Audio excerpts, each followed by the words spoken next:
Hello, hello, hello, and welcome back to Spin Cycle Live. I'm your host, Nathan Hale. Today, we are back with another episode of this amazing, awesome, wonderful show. You gotta love it. You gotta love it. I love this show so much. You love this show so much. And I thank you all so much for tuning in. Today is Thursday, October 30th. It's the day before Halloween. That's right. Halloween is tomorrow. Can you believe that we're already at Halloween? I can't believe it. It truly blows my mind. But I really feel like every single day is actually Halloween with how politicians in DC are constantly putting on costumes and facades to, push their opinions and their ideas on all of us as the American people. That's just an aside. We're not even talking about Congress today because they're still on shutdown today, by the way. That has still not ended.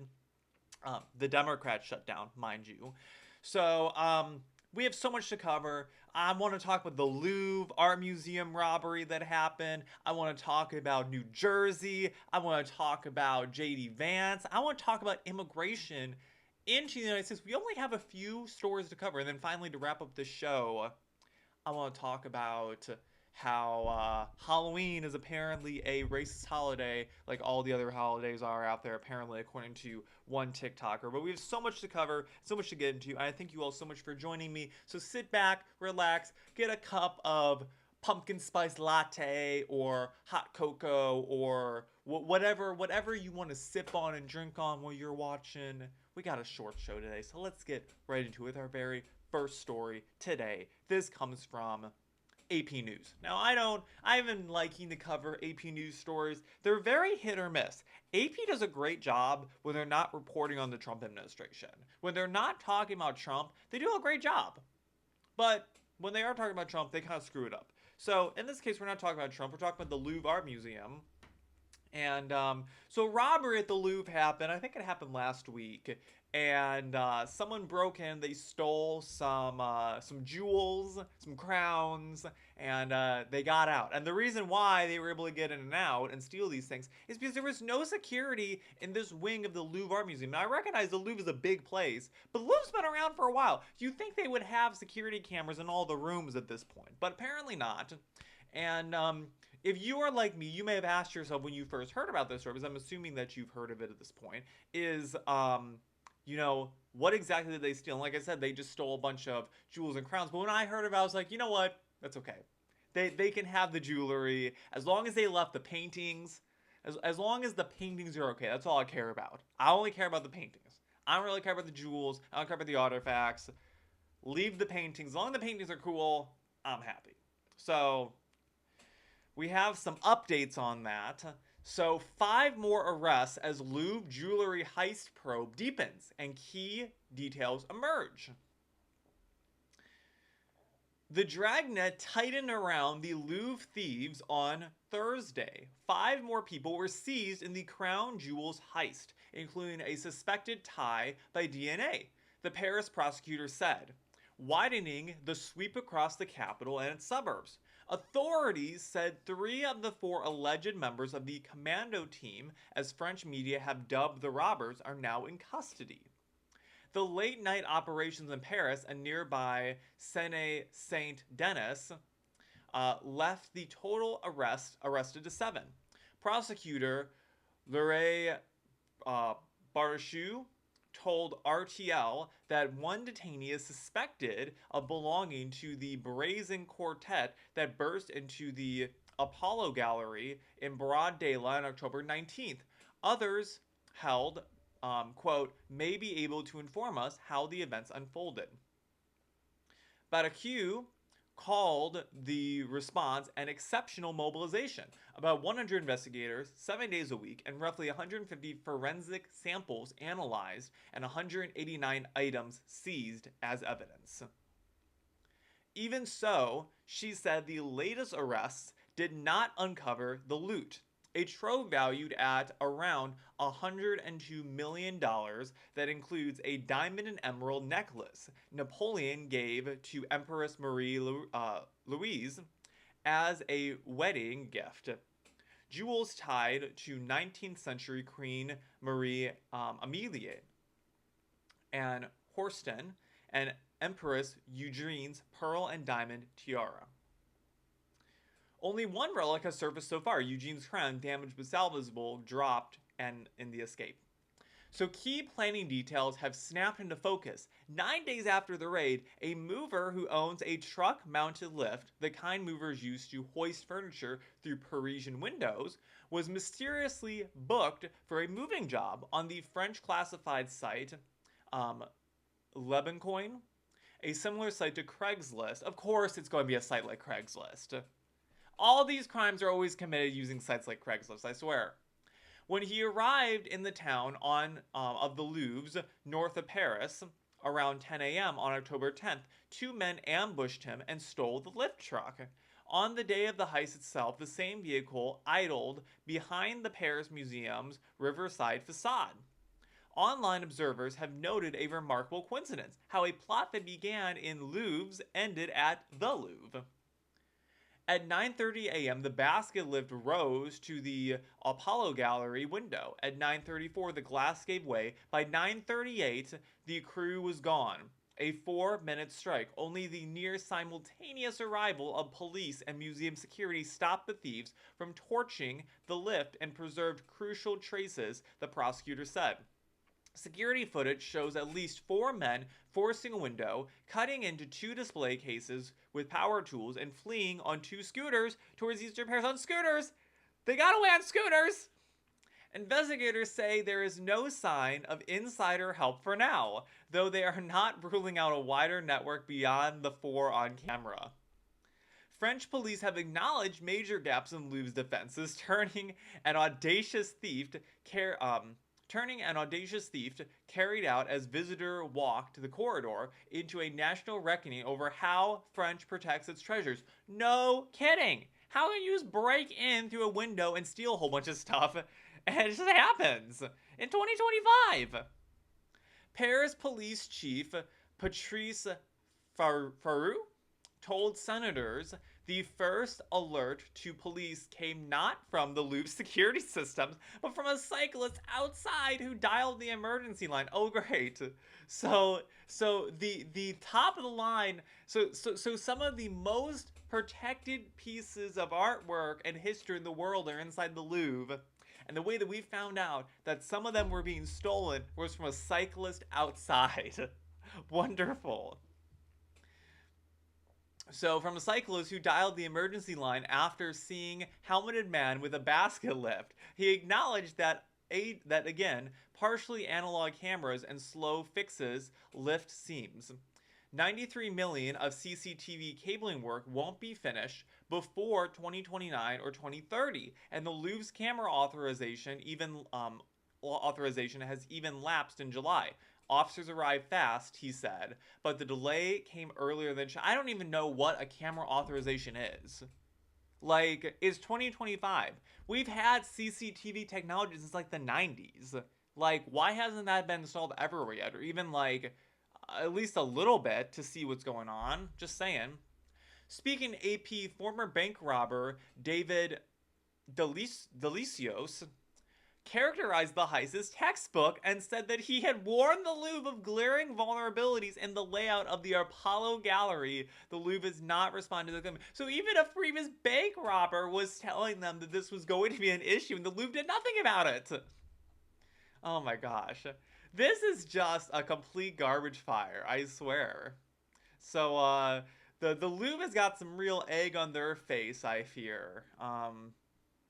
So, anyways, that's that. Just wanted to talk about a little bit, because I hadn't talked about it before. I was thinking about that. I was like, oh, I wonder if anything has happened with this yet. So, there's all of that. All right. Let's go and move on. We got to talk about Election Day in New Jersey. Election Day 2025, New Jersey. So Election Day push, even Dems are endorsing New Jersey's Republican, that's right, Republican gubernatorial candidate Jack Ciattarelli, I think is how you pronounce his name. Sounds very Italian. New Jersey GOP gubernatorial candidate Jack Ciattarelli is picking up a huge number of endorsements from elected Democrats in the state, as his hotly contested election against Democrat Representative Mikie Sherrill nears Election Day. At least a dozen Democratic mayors are now backing Ciattarelli for governor over Sherrill. The mayors, including North Bergen's Nick Sacco, Dover Mayor Jim Dodd, Garfield Mayor Everett Garnado Jr., and Branchfield Mayor Anthony Faredo. The huge mayoral backing comes in addition to other elected Democrats endorsing Ciattarelli too. North Bergen Commissioner Alan Pascal, a Democrat, for example, has endorsed Ciattarelli, as have Democrat benchman councilman, or Branchville councilman, my gosh, Jeff Lewis, and former Hudson County Democratic Organizer Chair Anthony Vinarelli. Quote, when Democratic mayors are endorsing the Republican nominee, it tells you how badly people want change, Ciattarelli told Fox News over the weekend. We've racked up at least 12 Democrat mayors who've endorsed me. As noted by Fox News' Kayleigh McEnany, Sherrill has received the backing of far-left New York City mayoral candidate Zohran Mamdani. Well, you know, his endorsement just goes miles, right? A radical self-described Democratic socialist who's been criticized for embracing communist policies and rhetoric. Sherrill has tried her best to distance herself from Mamdani's endorsement. Oh, so she doesn't even want it. She doesn't even want the endorsement. He endorsed her and she didn't even want it. Ha ha ha! Oh my gosh, this is great. Two polls released this week show Ciattarelli and Sherrill statistically tied, a major boost for Ciattarelli, who's been closing in on his opponent's lead in a state that traditionally favors Democrats. One poll found Sherrill had a 44% favorability rating and a 45% unfavorability rating, while Ciattarelli scored 46 favorability and 46 unfavorable, according to Newsweek. So, right around the same, right? She was 44% favorable, 45% unfavorable. That's pretty much equal. And then he was tied 46-46 for favorable, unfavorable. So, pretty much it's a tied race. Sherrill has been plagued by a number of scandals during this election, including a cheating scandal. I swear, 2025 really is the year for election scandals. Including a cheating scandal from her Naval Academy days. In 1994, the Academy's commencement program did not list Sherrill's name, and she was banned from walking the graduation ceremony. Oh my gosh! The Democrat has also been questioned about the reported $7 million she made from stock trades. Sherrill was fined for violating the Stop Trading on Congressional Knowledge Act of 2012, known as the Stock Act. Oh my gosh. Additionally, as reported by the Daily Wire earlier this week, Sherrill has refused to condemn the New Jersey Education Association for its promotion of woke drag culture inside the classroom for state public school educators.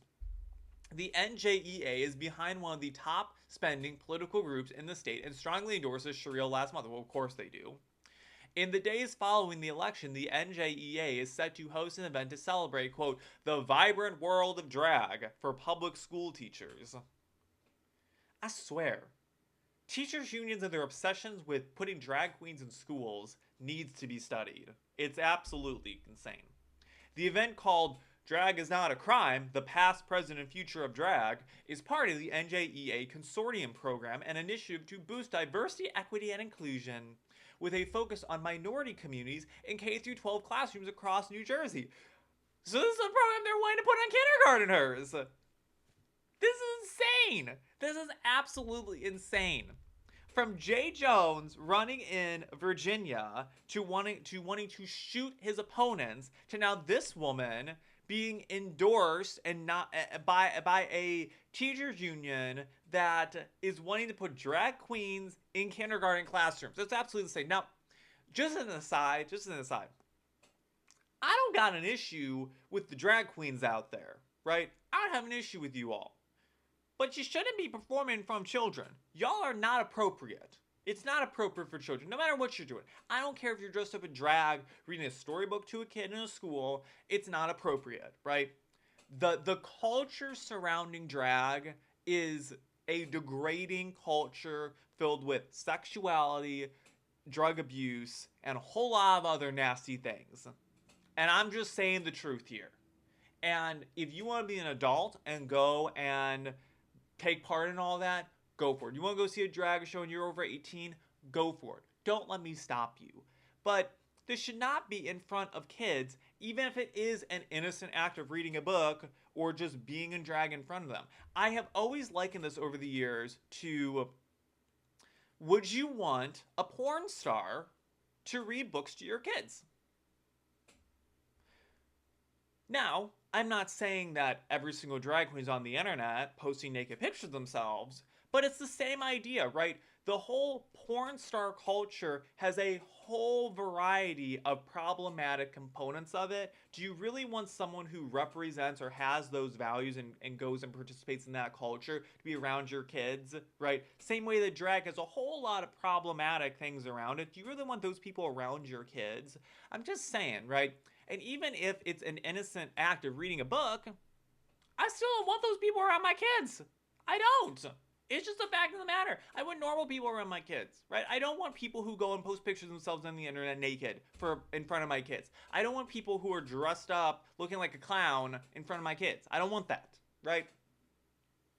I'm just saying. All right. So the New Jersey Project promoted the event with a post emphasizing the need to ignite creativity in the classroom and how drag is what education is all about. Drag is what education is all about. I thought that math, science, reading, arithmetic, I thought this was what education was all about. Learning to better yourself, learning to grow your mind, learning new ideas and topics. I thought that was what education was all about. How is drag what education is all about, right? It's just insane. Every parent in the state of New Jersey should either not vote or go and vote for the Republican in this election if this is what the Democrat candidate is representing. Just saying. Ciattarelli's campaign told the Daily Wire that the NJEA and Sherrill don't care about education and teachers. They never do. Quote, drag might not be a crime, but looking the other way, well, 80% of third graders in some New Jersey schools can't read at grade level should be, a campaign strategist for Ciattarelli said. Perfect point, right? Just like in Chicago, there's not a single student in Chicago public schools who are at grade level for math or, I think, English, right? The NJEA and far-left politicians like Mikie Sherrill could care less about education or teachers. The statement continued. The NJEA's core mission is preserving political power, pushing an extreme woke agenda on young children, and propping up out-of-touch politicians like Mikie Sherrill who voted against parental rights. When Jack Ciattarelli is governor, parents are back in charge of the NJEA, and the NJEA is in timeout, the strategist added. Fantastic point, right?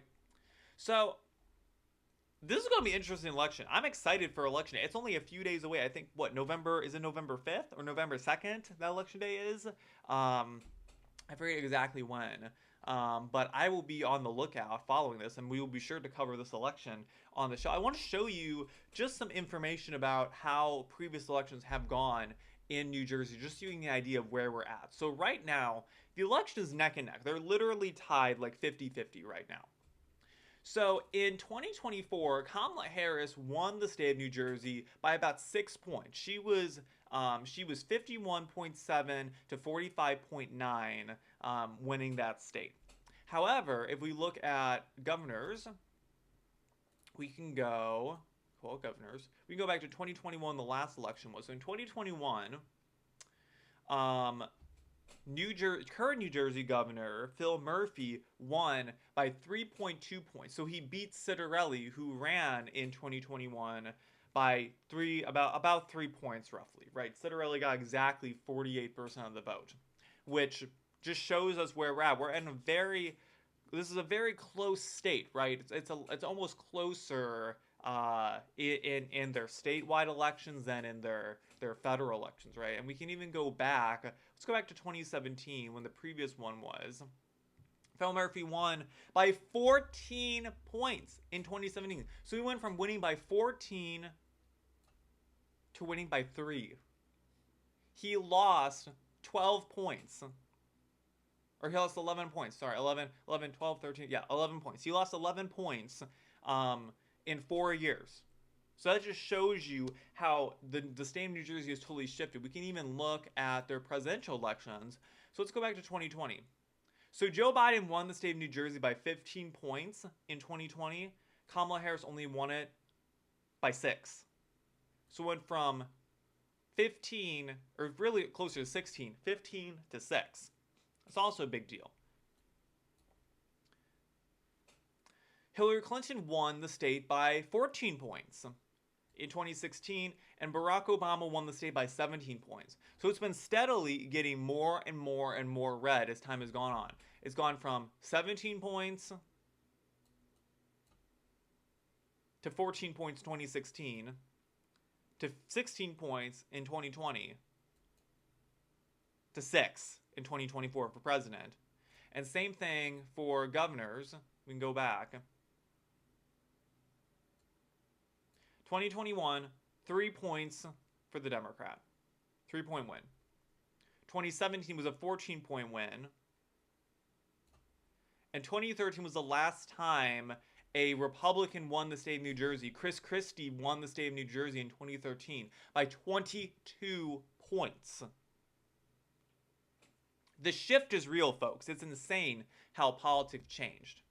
So, and just as an aside, let's talk about let's talk about Virginia for just a moment. So Virginia is also on the ballot coming up. So Glenn Youngkin won Virginia by about 2 points in 2021. Now it was an off-year election, right? Midterms were not happening. It was just a statewide election, right? But he won by 2 points. So he's up against, so his lieutenant governor is running right now.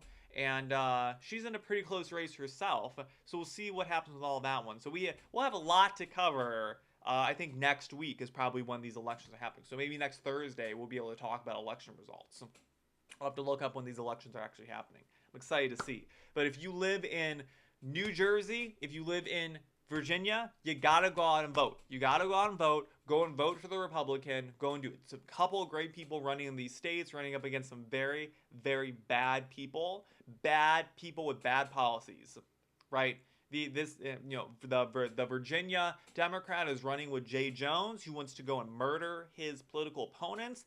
If he gets elected, the state of Virginia is saying to the country that they are fine with political violence, right? Keep that in mind.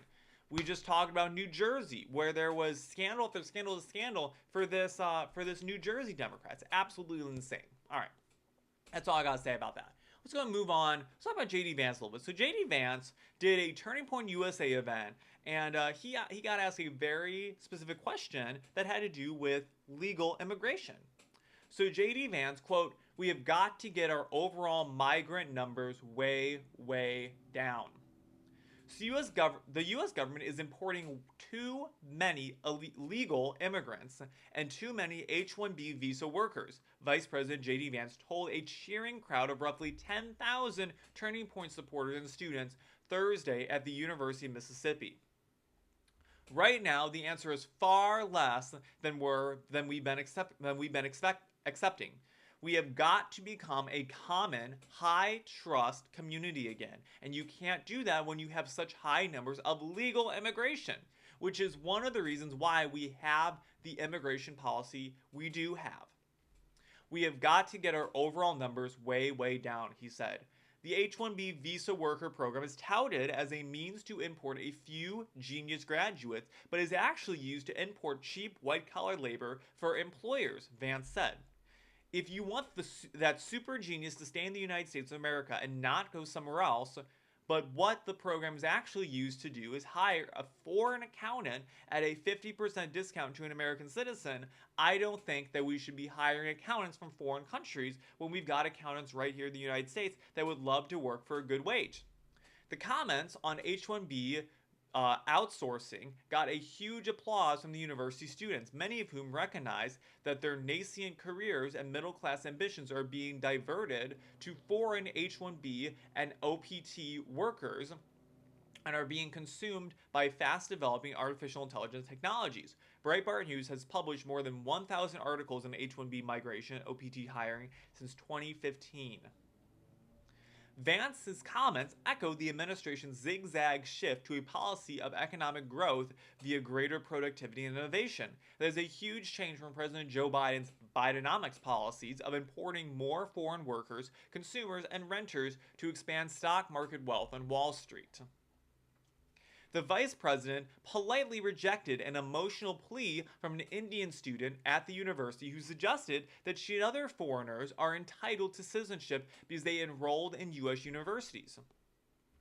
I believe the United States should lower its levels of immigration in the future while also respecting that there are people who have come here through lawful immigration pathways, and have contributed to the country.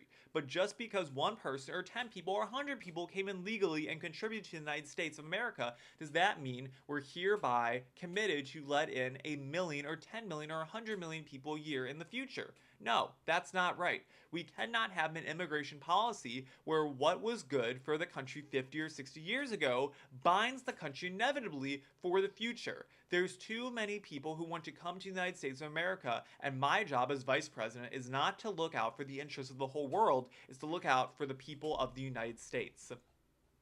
Absolutely true.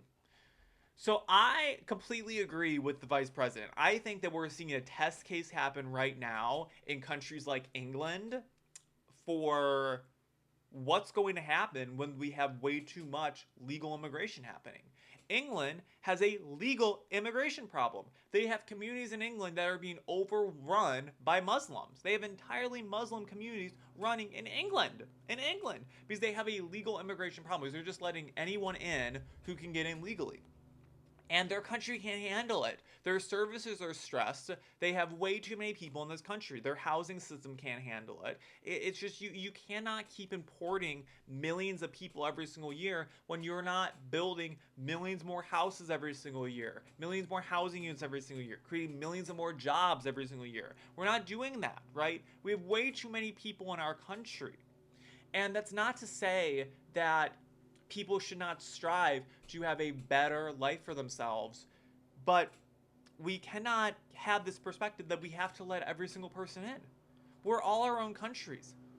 I don't want more people coming to my country to make America great. I want them to go make their own countries great. Let's help them make their countries great, right? Stay in your country, make your own country great again. You don't need to come to America, right? I love America so much, but I completely agree. Until we get the situation under control for our citizens, for our people, we cannot keep having this perspective of just letting any old person in. I think we really should be taking in the best of the best if we're taking in people at all. And we should know for a fact that they are going to provide for our country, and they should have to assimilate into our culture. They should be required to learn things like English. They should be required to understand what American culture is and what we do in this country and how we behave and what our laws are like and what our Constitution says and how our government functions.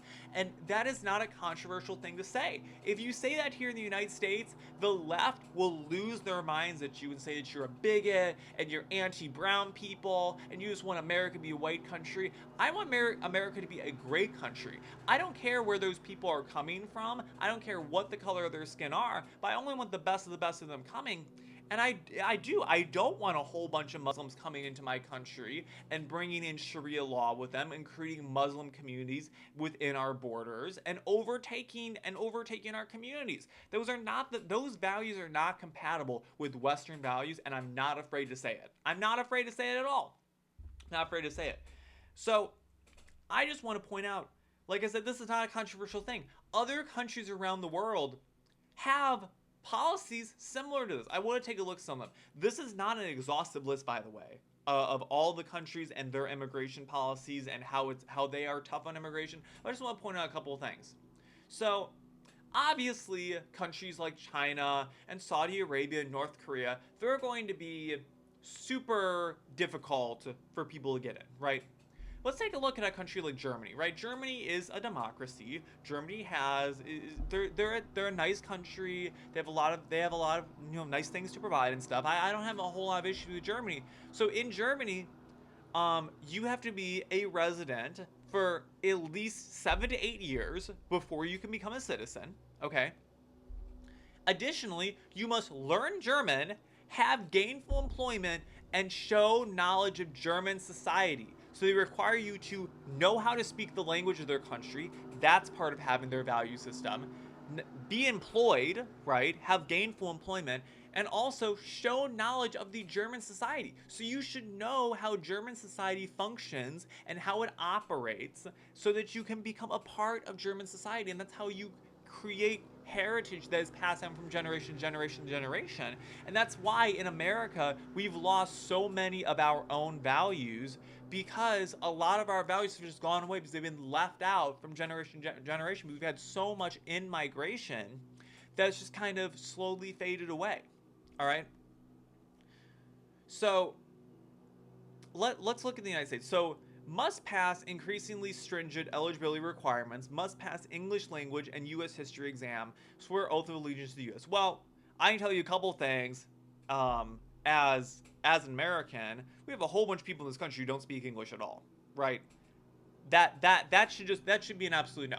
I don't want anyone in my country who does not speak English. I don't want to go somewhere and have people speaking Spanish or have people speaking Indian. They should be speaking English. We're in the United States. We speak English in this country, right? Must pass a U.S. history exam. That's a 10-question exam, I think. It's super easy. Like, any old person should be able to pass it. And swear an oath of allegiance to the U.S. Okay, well, that's good. But let's be honest. This really is not that much. Okay, let's look at Japan. All right, so Japan, so same as the United States, you have to be a resident for 5 years. But in Japan, you must undergo years-long screening and interviewing process and renounce other citizenships. Okay, so undergo years-long screening and interviewing process. That sounds like a very intensive deal, right? We don't do that here. All right, Korea. So in Korea, you must learn Korean, renounce other citizenships, and males aged 18 through 35 must serve 18 months in the military. There you go. Now, I'm not suggesting that we force people to join the military in the United States, but I'm just saying, right, this is definitely a requirement that is a whole lot bigger than anything the United States has. All right, let's look at Finland. So Finland was really what I wanted to talk about here. Let's talk about Finland. All right, so you must be a resident of Finland for 4 to 5 years. All right, so foreigners can apply for citizenship after 4 or 5 years of permanent residence. Individuals who have lived in Finland since turning 15 must have done so for at least 7 years and without interruption for the past 2 years. Multiple citizenship is permitted, but such individuals must demonstrate close ties with Finland by age 22 or risk losing their Finnish passport. Prospective citizens must have a clean criminal record and must learn Finnish, Swedish, or Finnish Sign Language. So 3 languages that they would prefer you to probably know all 3 of them, but either Finnish, Swedish, or Finnish Sign Language, you gotta learn one of them, right? We don't require you to learn English in the United States, right? Which, why not? Our citizens should know how to speak English. Liechtenstein. So Liechtenstein, you have to be a resident of Liechtenstein. You have to be years of residency required. You have to be a resident of Liechtenstein for 30 years before you can become a citizen. So 30 years, 5 years of married, each year counts for 2 if under age 20. Okay, so that's very specific. Must renounce citizenship to other countries. All right. There we go. So here's Switzerland. So Switzerland, 10 years of residency, 5 if from Canada, US, EU, or EFTA country, must have difficult to obtain permit to stay in country for required time, must demonstrate devotion to Swiss society, right? So we're seeing a lot of these countries that have really strong Western values, that have a lot of really strong cultural heritage, saying that we want you to have a devotion to our society going forward to if you want to become a resident of our country. So there's all that, and here's Monaco. So potential citizens are expected to renounce any foreign nationality and be free from foreign national service obligations. A minimum of 10 continuous years of residency in Monaco since the age of 18 is required to apply for citizenship. So not too terribly much, but I'm just pointing out here that you know, there are countries that have more stringent immigration requirements than the United States. Legal immigration requirements. And I think that if we implemented some of those, we'd be a lot better off with our legal immigration issue, right? I think that every single person, if you want to come in the United States, should know how to speak English. I don't think you should be here if you don't know how to speak English. I think every single person who comes in the United States should know about American values and American society, right? Have some basic knowledge of American history, right? Take kind of the best from a lot of these different countries and implement it to our own policy. And that is a controversial thing to say in the United States because the left right now believes that any old person should just come into our country, and countries don't have borders, and people are not illegal and all of this, right? But the fact of the matter is, we want to keep our cultural heritage. We don't just want to be a homogenous country that is just has no direction and no values and knows nothing of our heritage, right? We want to be a country of values. We want to be a high trust society, as JD Vance was saying. So, with that, that's all I have to say about news stories. But I want to leave you with one last thing. So, I saw a TikTok, and apparently, Halloween is racist now. So let's go ahead and take a look at this TikTok. I'm gonna need y'all to be careful with how y'all celebrate Halloween, because pumpkins really indicate how they took the slaves' heads and skulls and put lights inside of them, just like how they'll do a jack-o'-lantern. So be careful how you celebrate these devilish white man holidays. Halloween is Devil's Day. I'm telling y'all. Pumpkins are a symbol of what they did to our people, indigenous people, brown-skinned people. They put fire inside of their skulls and lit it and hung it from trees. So do your research before you think a pumpkin means Halloween. Only thing I like up out of the pumpkin, and I ain't gonna tell no story, the only thing I like out of the pumpkin is the seeds to bake them myself. They better than the seeds you buy in the store because they very salty. With these seeds, you can just, you control your salt. But other than that, this ain't nothing but the devil's work. Don't do it. So, apparently Halloween is racist now. We get the same allegations, I swear, with every single holiday nowadays that they're all racist. Christmas is racist, Thanksgiving's racist, Halloween's now racist, Easter's racist, right? We get all of these holidays are now racist, right? And I don't know if this is a joke or not. I don't think it is. She sounds serious to me. Um, let's just assume that as a joke for a second. There are people who genuinely believe stuff like this, and this is not a joke for them. But let's be so real for a second. Even if what she's saying is true, nobody celebrates Halloween that way anymore, right? That's like the people who are like, oh, Thanksgiving was just all about stealing food from the Native Americans. Nobody celebrates Thanksgiving like that anymore, right?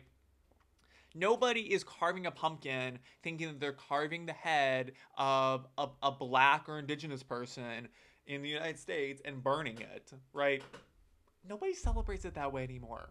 So people just really do not like when other people have fun. That's really what it is. People just don't like when other people are having fun. Let people have fun. Let people carve their pumpkins. And yeah. So with that, I've been Nathan Hale. This has been Spin Cycle Live. I will see you all back here on Tuesday. Go out and vote if you live in Virginia. If you live in New Jersey, go out and vote. Every single vote matters in these two elections. They are very close races. We want to keep these states red. We want to make New Jersey red for the first time since, 2013, I think. And, yeah. So I will see you all very, very soon. Make sure to follow me on X, YouTube, Rumble. I'm at Homonatian. All the socials are along the end screen right here. Share this show with friends. Let people know how great of a show it is. And if you have any comments, any stories you want me to cover, you want me to talk about, send me a message on X. Let me know. Let me know how I'm doing. I hope you enjoy the show. So with that, I've been Nathan Hale. This has been Spin Cycle Live. I will see you all in the next one. Peace out.